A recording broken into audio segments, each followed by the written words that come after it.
사장, 깨어진 그릇에 담긴 행복.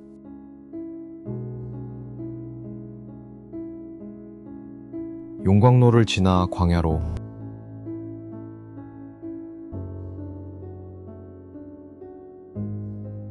3년의 수감 생활은 내 인생의 모든 외피를 벗겨내고 알맹이만 남긴 혹독한 용광로였다. 철문이 닫히는 육중한 소리가 매일 밤 교도소를 흔들 때마다 나는 내 안에 쌓인 탐욕과 위선의 찌꺼기들을 하나씩 떼어내 벽에 지식였다. 방장도, 기업 대표도, 집사도 아닌 그저 수인번호 2416번으로 불리는 삶 속에서 나는 매일 아침 성경을 펼쳤다. 손때가 묻어 거무스름해진 복음서의 문장들은 내 심장을 찌르는 메스가 되었다가 이내 상처를 싸매는 붕대가 되었다.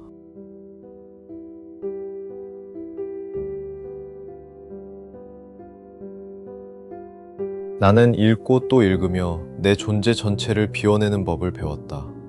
마침내 형기를 마치고 교도소 육중한 철문 밖으로 걸어 나오던 날, 세상의 공기는 생경할 정도로 눈부셨다. 예전 같으면 문 앞에 대기하고 있었을 최고급 수입차도, 정장을 차려입고 허리를 굽히던 수행비서도 없었다. 내 손에 들린 것은 수감 생활 동안 믿고 다른 성경책 한 권과 세면도구가 든 허름한 가방 하나가 전부였다. 두 발로 대지를 디뎠을 때 기이할 정도로 마음이 가벼웠다.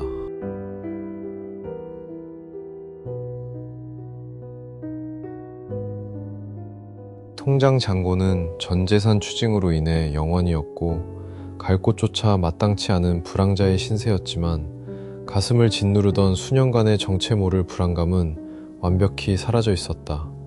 나는 비로소 자유인이었다. 돈의 노예도 가짜 평판의 포로도 아닌 하나님 앞에서 단독자로 선 진짜 인간, 장민으로 세상에 첫 발을 내디뎠다.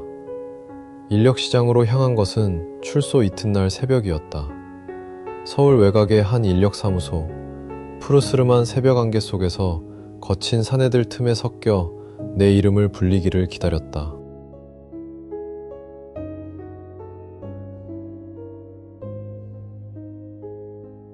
평생 손에 물 한 방울 묻히지 않고 마우스 클릭 몇 번으로 수억 원을 주무르던 내 손에 거친 목장갑이 쥐어졌다. 어이, 장씨, 저기 시멘트 포대 저 위층으로 다 날라.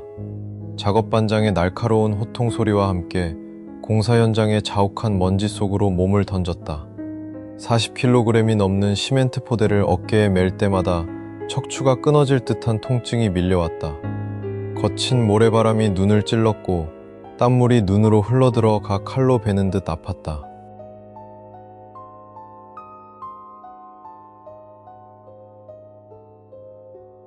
하지만 나는 그 육체적인 고통이 좋았다. 시멘트 포대의 무게는 내가 세상에 지은 죄의 무게에 비하면 아무것도 아니었다. 땀을 흘리며 일하는 동안 내 안의 독소들이 배출되는 것 같았다.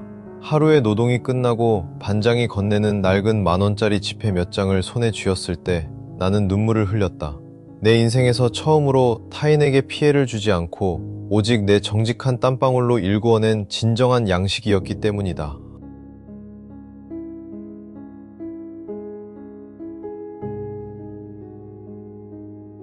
나는 그 피 같은 돈의 일부를 쪼개어 과거 내 도박 사이트로 인해 고통받았던 피해자들을 지원하는 단체에 무명으로 매달 송금하기 시작했다. 그것이 내가 세상에 할 수 있는 최소한의 속죄의 시작이었다.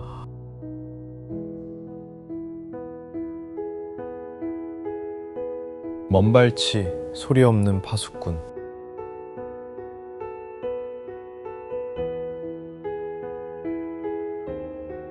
가장 견디기 힘든 것은 가족에 대한 그리움이었다. 이혼 서류에 도장을 찍었지만 내 심장은 단 한순간도 아내와 아이들을 잊은 적이 없었다. 수소문 끝에 아내가 서울의 모든 생활을 정리하고 경기도 외곽의 한 작은 읍내로 내려가 자그마한 분식집을 하며 아이들을 키우고 있다는 소식을 들었다. 주말이 되면 나는 왕복 4시간이 걸리는 지하철과 버스를 갈아타고 그 동네로 향했다.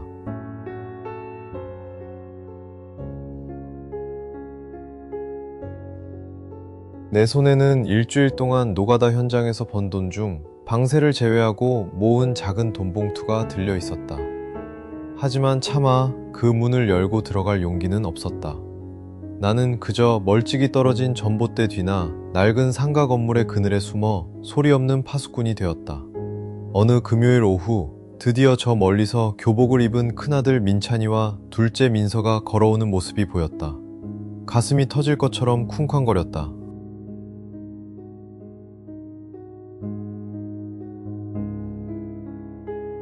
내 기억 속의 민찬이는 아직 어린 티가 나는 고등학생이었는데 어느새 어깨가 떡 벌어진 의젓한 청년의 실루엣을 하고 있었다. 민서 역시 부쩍 키가 자라 형의 가방끈을 붙잡고 장난을 치며 걸어오고 있었다. 아이들의 얼굴을 확인하는 순간 목구멍에서 뜨거운 것이 울컥 치밀어 올랐다. 달려가 안고 싶었다. 내가 너희 아빠다 라고 소리치며 그 넓은 가슴에 얼굴을 묻고 싶었다. 하지만 내 발은 시멘트라도 부은 듯 움직이지 않았다.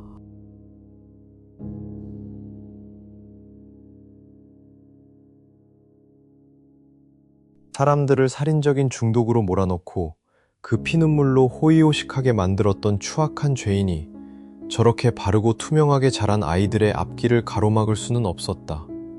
나는 전봇대 뒤로 몸을 더 숨긴 채 아이들이 아내의 작은 분식집 문을 열고 들어갈 때까지 눈을 떼지 못했다. 가게 문이 열릴 때마다 흘러나오는 따스한 불빛과 달콤한 떡볶이 냄새가 매연 가득한 길가까지 흘러나왔다. 나는 그 불빛을 바라보며 길가에 주저앉아 기도했다.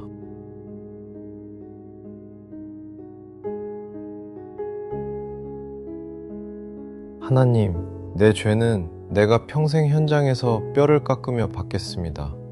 그러니 제발 저 천사 같은 아이들과 내 아내만큼은 더 이상 상처받지 않게 지켜주십시오. 저 안락한 불빛이 깨어지지 않게 오직 주님께서 파수꾼이 되어 주옵소서.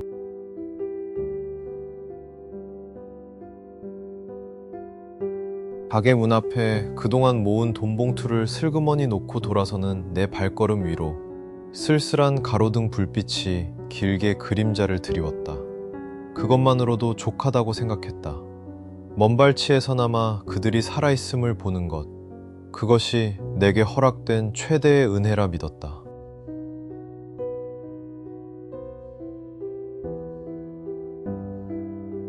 빛 속에서 허물어진 벽.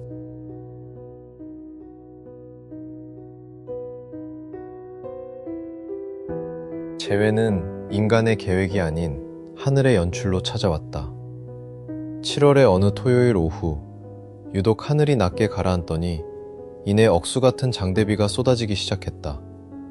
나는 그날도 평소처럼 분식집 맞은편의 낡은 건물 처마 밑에 서서 가게를 바라보고 있었다. 우산도 없이 급히 오느라 작업복 셔츠는 이미 빗물과 땀으로 범벅이 되어 몸에 달라붙어 있었고 낡은 안전화 속은 물이 차서 걸을 때마다 찌걱거리는 소리가 났다.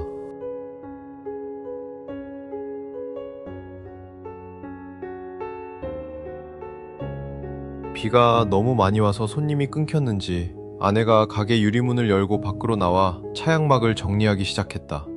거센 바람에 차양막이 흔들리자 아내는 빗속에서 쩔쩔väl다. 나도 모르게 본능적으로 몸이 먼저 움직였다. 길을 건너 아내의 곁으로 달려가 거친 손으로 차양막의 파이프를 붙잡아 고정했다. 어머, 감사합니다. 아내가 고개를 들며 인사를 건네다 순간 말을 멈추었다.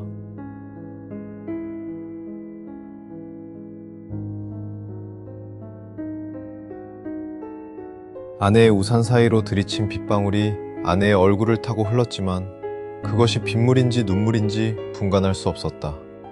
아내의 눈동자가 지진이 난 듯 격렬하게 흔들렸다. 3년 만에 마주한 남편의 모습은 평생 보아온 화려한 CEO의 모습이 아니었다. 머리는 비에 젖어 헝클어졌고 얼굴은 새까맣게 탔으며 옷에서는 시멘트 냄새와 땀 냄새가 진동하는 볼품없는 노가다꾼의 몰골이었다.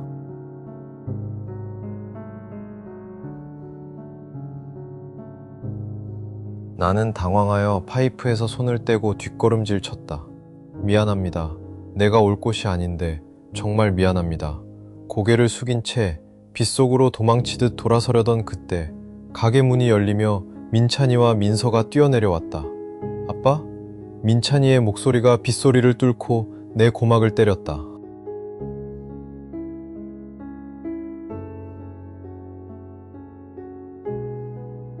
발걸음이 그대로 얼어붙었다.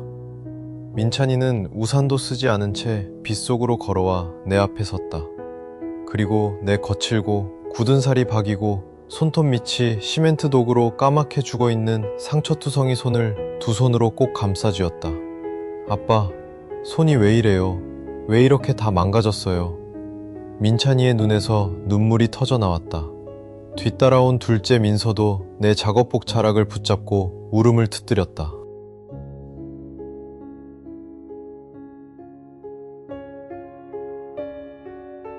나는 그 자리에서 다리에 힘이 풀려 주저앉고 말았다.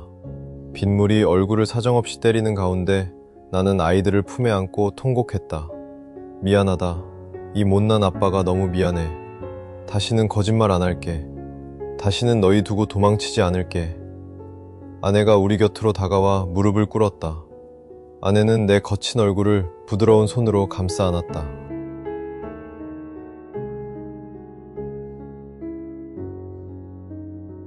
아내의 눈빛에는 예전의 증오나 원망은 찾아볼 수 없었다. 오직 깊은 연민과 신뢰만이 남아있었다. 민우 씨, 눈을 봐요. 당신 눈빛이 예전과 완전히 달라졌네요. 늘 무언가에 쫓기듯 불안해하고 번들거리던 그 가짜 눈빛이 아니네요. 맑고 평안해 보여요. 그거면 됐어요. 당신이 진짜 당신으로 돌아왔으면 우린 처음부터 다시 시작할 수 있어요.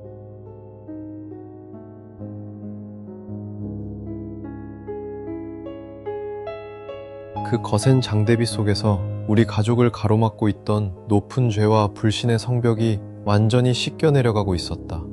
세상의 모든 것을 잃어버린 그 정점에서 나는 내 생명보다 소중한 가족을 진짜로 다시 선물 받았다.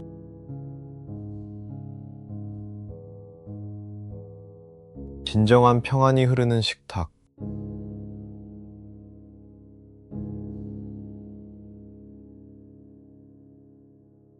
그로부터 수개월이 지난 지금, 우리 가족은 도시 외곽의 조그만 다세대 주택 2층에 보금자리를 틀었다. 거실은 예전 강남 아파트의 안방보다 작고 화장실은 겨우 한 사람이 들어갈 정도로 협소하다. 매달 월세날이 다가오면 아내와 나는 가계부를 보며 머리를 맞대고 고심해야 하는 형편이다. 예전에 화려한 외제차 대신 나는 매일 아침 만원 버스를 타고 출근하고 아내는 하루 종일 고된 식당 일을 하느라 손에 습진이 가시지 않는다.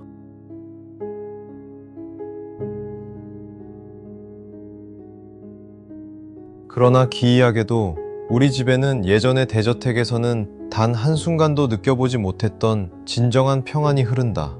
저녁 시간이 되면 온 가족이 거실의 작은 양은 테이블에 둘러앉는다.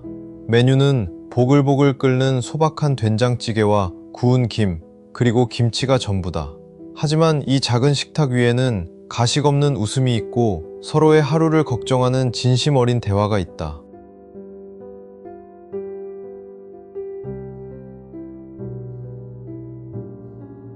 민찬이는 현장 일을 마치고 돌아온 내 어깨를 주물러주며 대학 진학 대신 정직한 기술을 배우고 싶다는 포부를 밝히고, 민서는 학교에서 있었던 소소한 일들을 제잘거리며 내 입에 반찬을 넣어준다. 아내는 그 모습을 바라보며 세상에서 가장 행복한 미소를 짓는다. 이제 나는 매일 아침 거울을 보며 이탈리아제 정장 대신 먼지와 땀이 찌든 작업복을 입는다. 구두 대신 앞코가 달아빠진 안전화 끈을 묶는다.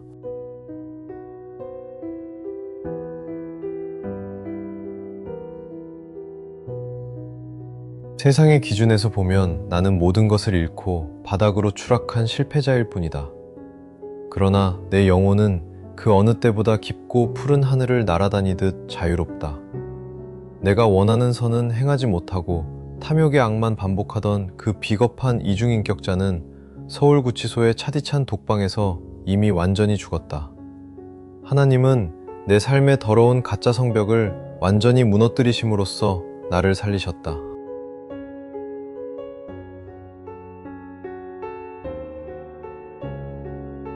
화려하고 단단해 보였던 내 삶의 그릇이 철저하게 부서지고 깨어져서 내용물이 다 쏟아지고 나서야 비로소 그 깨어진 틈새로 하나님의 진짜 은혜와 용서, 그리고 진정한 행복이 스며들어 채워진 것이다.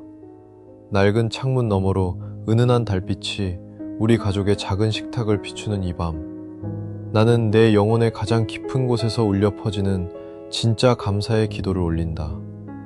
부서진 그릇이기에 오직 주님의 은혜로만 가득 찬 이 소박한 천국을 나는 영원히 사랑할 것이다.